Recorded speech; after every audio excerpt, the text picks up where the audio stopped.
اللہم صلی علی محمد وعلی آل محمد وبارک وسلم۔ تمام سننے والوں کو السلام علیکم۔ سورۃ آل عمران آیت نمبر 171 سے 180 یعنی 171 سے 180 تک۔ الذین اعوذ باللہ من الشیطان الرجیم بسم اللہ الرحمن الرحیم۔ اب جنگ احد پر آخری تبصرہ شروع ہو رہا ہے۔ فرمایا اعوذ باللہ من الشیطان الرجیم بسم اللہ الرحمن الرحیم۔ الذین استجابوا، جن لوگوں نے حکم مانا کس کا؟ للہ اللہ کا، اور والرسول اور رسول کا، من بعد سے ما اصابہم کہ انہیں پہنچے، الکرہ زخم، للذین لوگوں کے لیے جو احسن نیکوکار ہیں، منہم ان میں سے، واتقوا اور پرہیزگار ہیں، اجر ثواب عظیم بڑا۔ الذین وہ لوگ کہ قال کہا، لہم جن سے، الناس لوگوں نے، انا کہ الناس لوگ یا لشکر، قد البتہ، جمع ہوئے، لکم تمہارے لیے، فاخشوہم پس ڈرو ان سے، فزادہم تو زیادہ ہو گیا ان کا ایمان، وقالو اور کہنے لگے، حسبنا اللہ کافی ہے ہمیں اللہ، ونعم الوکیل اور بہت اچھا کارساز۔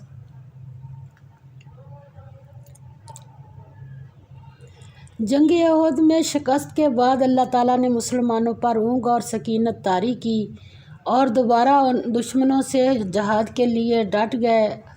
آخر مسلمانوں کو فتح ہوئی۔ مشرکین مکہ مسلمانوں کو زخم لگا کر مکہ کی طرف بھاگ کھڑے ہوئے۔ راستے میں انہوں نے کہا کہ ہم سے بڑی غلطی ہوئی، ہم شکست خوردہ مسلمانوں کو چھوڑ کر چلے آئے۔ انہوں نے ایک جگہ مشورہ کر کے دوبارہ مدینے پر حملہ کرنے کا ارادہ کیا، لیکن پھر ہمت نہ ہوئی اور مکہ واپس لوٹ آئے۔ ادھر حضور اکرم صلی اللہ علیہ وسلم کو بھی یہ خبر ملی کہ مشرکین دوبارہ حملے کا ارادہ رکھتے ہیں۔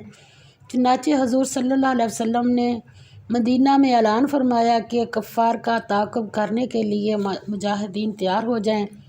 مسلمانوں کو گرچہ شدید زخم لگے تھے اور بظاہر ہمت نہ تھی، لیکن حضور صلی اللہ علیہ وسلم کی پکار پر لبیک کہی۔ اس رکوع کی ابتدا میں اسی طرف اشارہ ہے۔ چنانچہ حضور صلی اللہ علیہ وسلم مجاہدین کے ہمراہ مشرکین کے تعاقب میں روانہ ہوئے، اور یہ کہاں تک ہے؟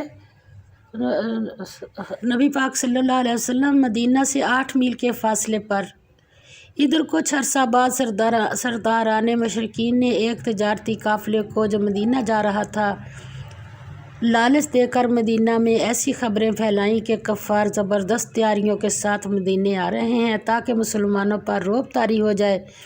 اس قافلہ کی شر انگیز خبروں سے مخلص مسلمانوں کے دلوں میں خوف کی جگہ جوش ایمان اور زیادہ، کس کے؟ جو مخلص تھے، خالص، جو پرواہ نہیں تھی جن کو اللہ کا حکم، اور انہوں نے کہا کہ اس کفار کے لشکر کے مقابلے میں اکیلا اللہ ہی ہمارے ساتھ کافی ہے۔ کیا کہا؟ جنہوں نے باوجود زخم کھانے کے اللہ اور رسول کے حکم کو قبول کیا، جو لوگ ان میں نیکوکار اور پرہیزگار ہیں ان کے لیے بڑا ثواب ہے۔ جب ان سے لوگوں نے آ کر بیان کیا کہ کفار نے تمہارے مقابلے کے لیے لشکر کثیر جمع کیا ہے، تو بجائے ڈرنے کے تو ان سے ڈرو، تو ان کا ایمان اور زیادہ ہو گیا اور کہنے لگے، حسبنا اللہ ونعم الوکیل، کہنے لگے ہم کو اللہ کافی ہے اور بہت اچھا کارساز۔ حسبنا اللہ ونعم الوکیل۔ جو شخص جذبہ ایمانی کے ساتھ اس کا ورد کرے وہ برکات حاصل کر لے گا، وہ یہ برکات حاصل کر لے گا۔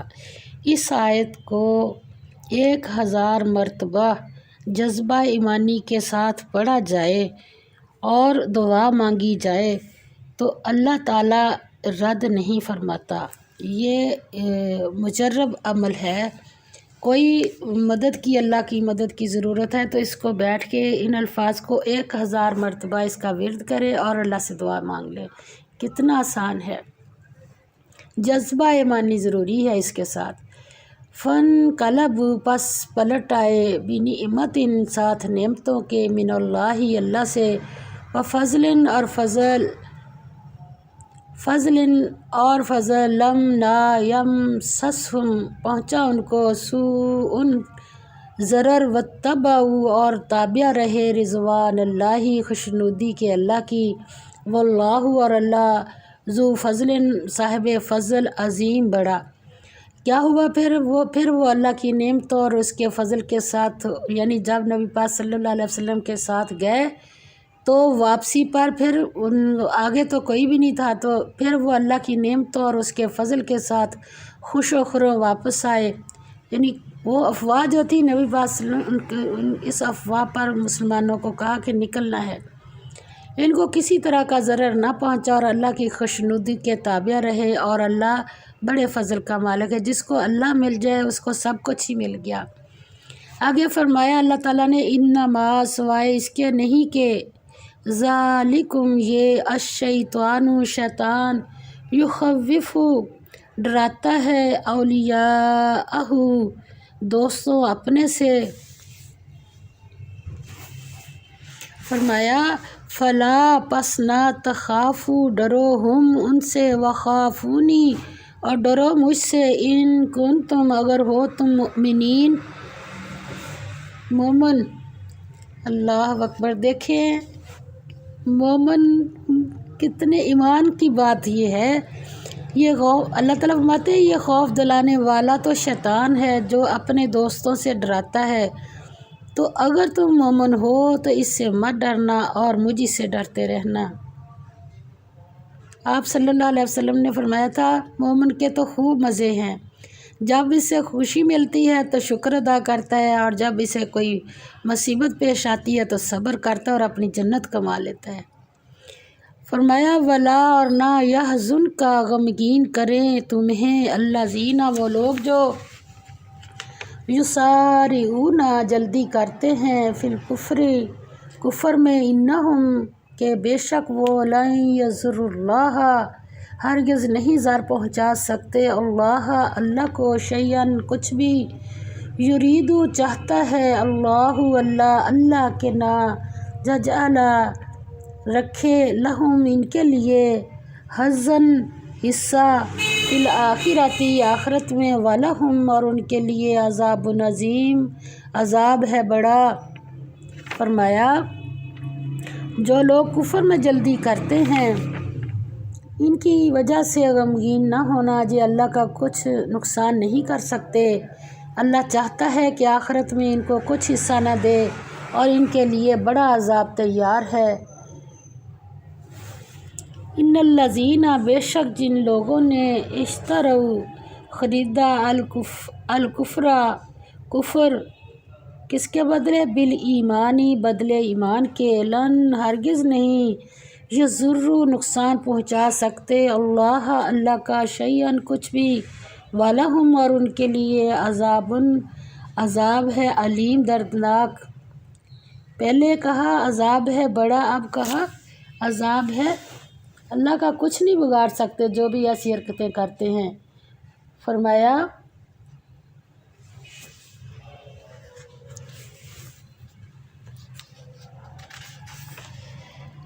اور جو لوگ کفر میں جلدی کرتے ہیں ان کی وجہ سے غمگین نہ ہونا جی، اللہ کا کچھ نقصان نہیں کر سکتے، اللہ چاہتا ہے کہ آخرت میں ان کو کچھ حصہ نہ دے اور ان کے لیے بڑا عذاب تیار ہے، تیار ہونا نہیں ہے، ان کی حرکتوں پہ عذاب تیار ہے۔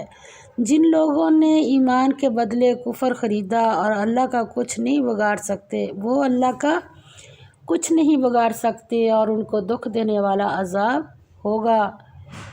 ولا یحسبن اور ہرگز نہ خیال کریں الذین وہ لوگ جنہوں نے کفر کیا، انما کہ جو نملی ہم مہلت دیے جاتے ہیں، لہم ان کو خیرن بہتر ہے، لی انفسہم ان کے نفس کے لیے، انما سوائے اس کے کہ نہیں نملی ہم مہلت دیتے ہیں، لی یزدادو کہ انہیں مہلت دیتے ہیں انہیں، لی یزدادو تاکہ ترقی کریں، اسماً گناہ میں، ولہم اور ان کے لیے عذاب ہے، مہین ذلیل کرنے والا۔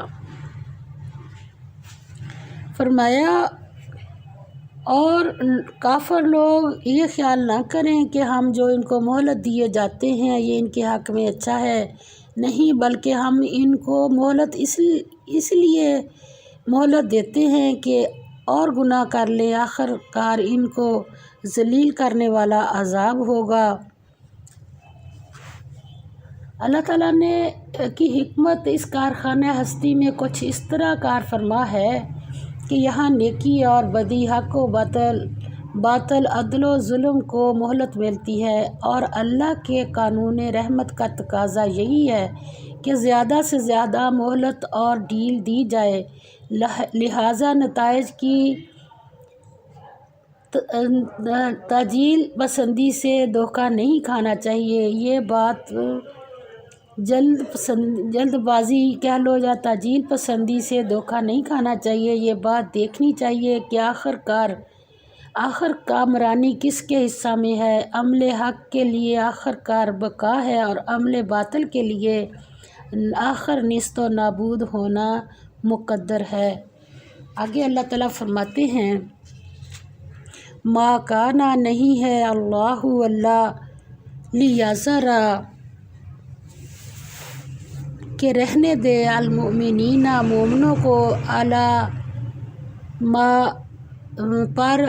اس کے تم علیہ جس پر حتیٰ یہاں تک کہ یمیزا الگ کر دے الخبیثہ ناپاک کو من الطیب پاک سے، وما کان اور نہیں ہے اللہ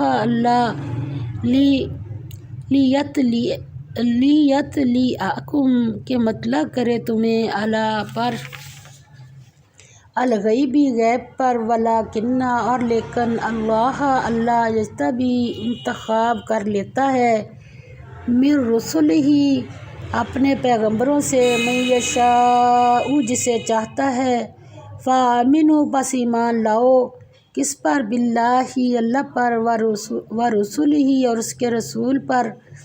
اللہ پر ایمان یہ کہ ہر چیز نفع نقصان اللہ کے ہاتھ میں ہے، اور اگر اللہ فائدہ دینا چاہے تو کوئی نقصان نہیں دے سکتا، اور اگر اللہ نقصان دینا چاہے تو کوئی فائدہ نہیں دے سکتا۔ اور رسول پر ایمان یہ ہے کہ رسول پاک صلی اللہ علیہ وسلم کے طریقے میں کامیابی اور غیر کے طریقے میں 100% ناکامی کا پکا دل میں یقین آ جائے، تو یہ ہے اللہ اور رسول پر ایمان۔ وَإِنْ اور اگر تؤمنوا ایمان لاؤ تم، وَتَتَّقُوا اور پرہیزگاری کرو، فَلَكُمْ پس تمہارے لیے اجر ہے عظیم بڑا۔ فرمایا لوگوں جب تک اللہ ناپاک کو پاک سے الگ نہ کر دے گا، مومنوں کو اس حال میں جس میں تم ہو ہرگز نہیں رہنے دے گا، اور اللہ تمہیں غائب کی باتوں سے بھی مطلع نہیں کرے گا۔ البتہ اللہ اپنے پیغمبروں میں سے جسے چاہتا ہے انتخاب کر لیتا ہے، تو تم اللہ پر اور اس کے رسولوں پر ایمان لاؤ، اور اگر ایمان لاؤ گے اور پرہیزگاری کرو گے تو تم کو اجر عظیم ملے گا۔ ولا یحسبن اور نہ ہرگز خیال کریں الذین وہ لوگ جو یبخلون بخل کرتے ہیں، بما ساتھ اس کے جو آتاہم دیا ہے ان کو اللہ نے، من فضلہ اپنے فضل سے، ہوا وہ خیر لہم اپنے حق میں اچھا، ایسا رویہ جو ہے اپنے حق میں وہ خیرن اچھا، لہم اپنے حق میں، بلکہ ہوا وہ شر لہم برا ہے ان کے لیے، سیطوقون ان قریب انہیں طوق پہنایا جائے گا، کس لیے، ما بخلوا اس کا کہ بخل کیا انہوں نے، بھی جس میں، یوم